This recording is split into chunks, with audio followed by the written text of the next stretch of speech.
Assalamualaikum warahmatullahi wabarakatuh. Hello everyone, my name is Slamat Tio Triadi.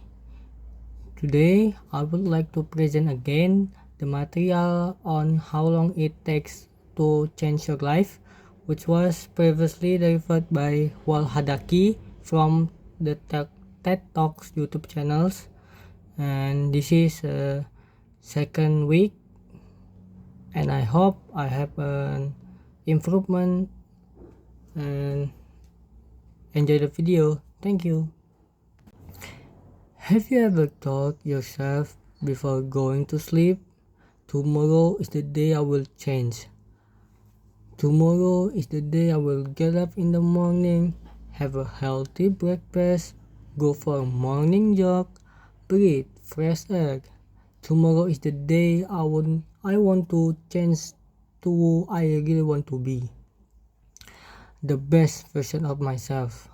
Well, change doesn't come easy.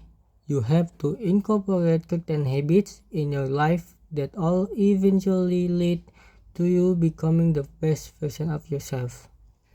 You also eliminate certain habits that are hindering your path.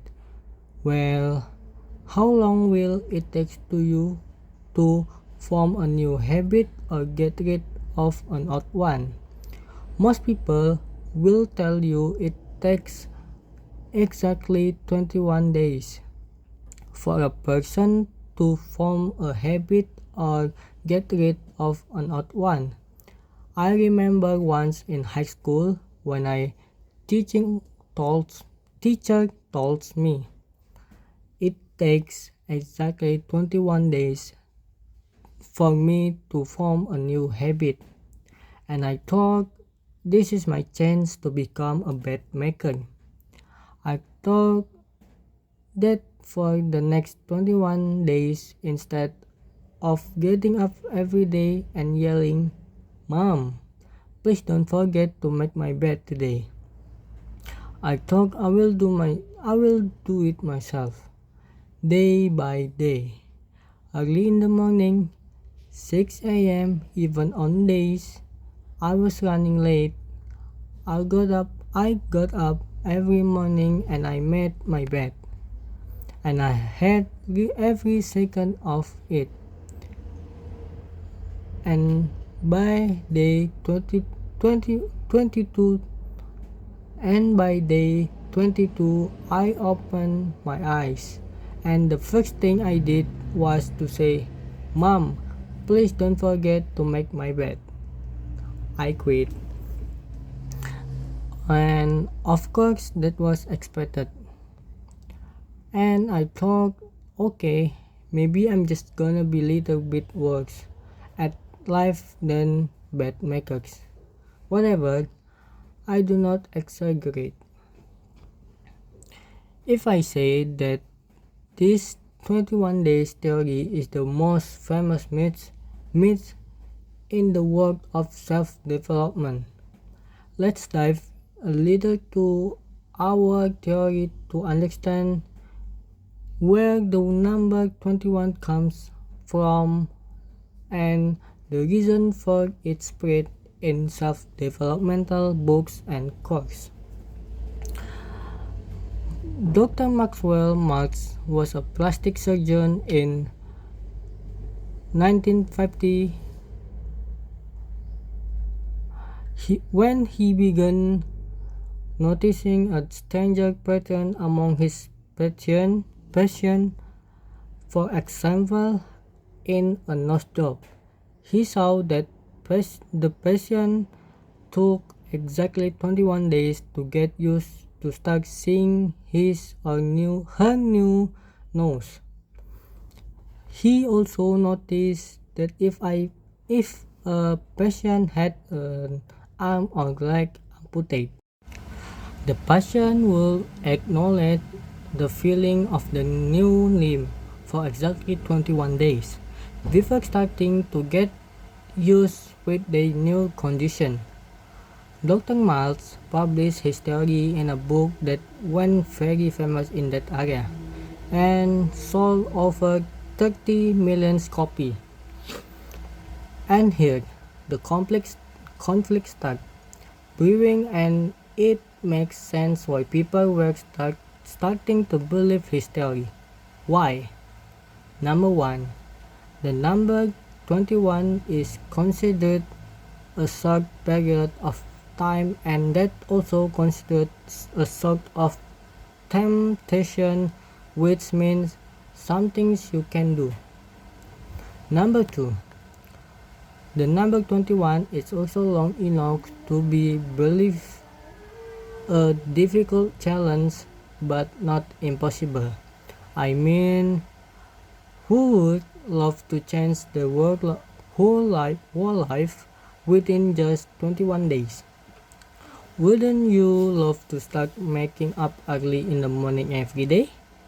Wouldn't you love to start cooking healthy recipes? Would you love to start drinking with smoothies? And all within less than 1 month. Well, we go for 2 in heartbeat. So is it true? Can we really change our life within 21 days?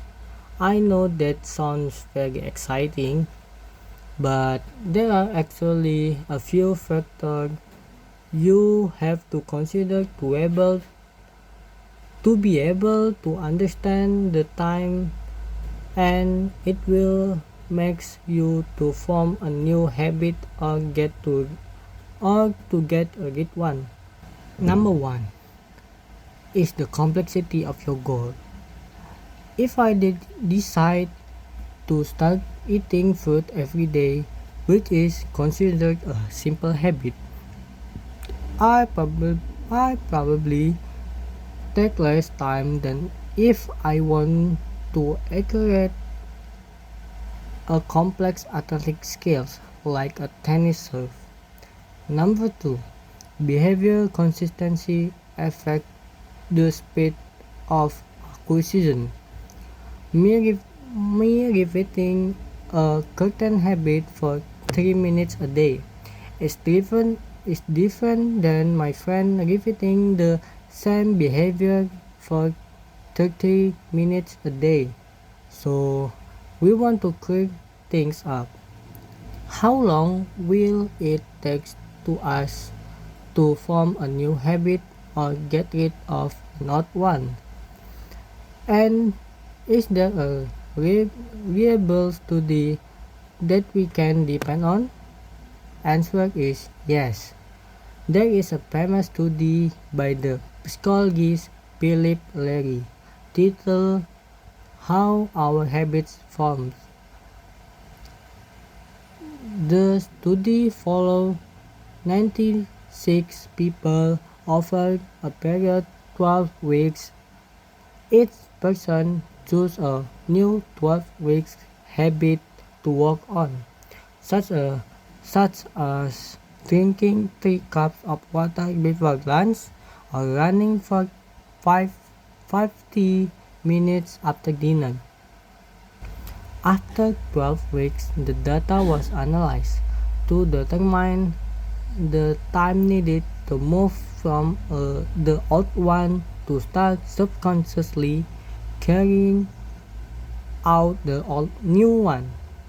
And after 12 weeks, we found that it took approximately 2 to 8 months in order for the task to become a habit, and 66 days to be exact.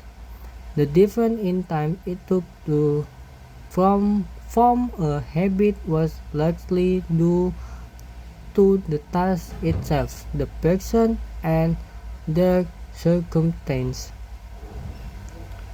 As some were able to form the habit within 80 days, while others it took 254 days. So according to psychologist Larry. If you want to know the time required to form a new habit or get rid of an old one, the truth is that you may need 2 or 8 months and not just 21 days. Guys, whatever it is, 2 months, 3 months, a year, 2 years, it doesn't actually matter how long it takes, as much as it matters that you have to begin with today. And once you begin, make sure to maintain your new habit. Make it part of your schedule, set reminders, create a sportive environment, and most important, you don't have to be perfect. Making a mistake once or twice has no lasting effect to your behavior. Actually, that will give you time not to rush yourself into things. You have to give yourself time and not just rush yourself into becoming a better version. If I want to become a better person, I will have to commit to the system and embrace to progress. That way, I will commit to making a tiny improvements rather than rushing myself too hard into things. Change is not always easy, and is it not always simple, but with enough dedication, any habit can be shaped. So, if you really want it, becoming the best version of yourself, get up today and start working on it. I promise you all get there. Thank you.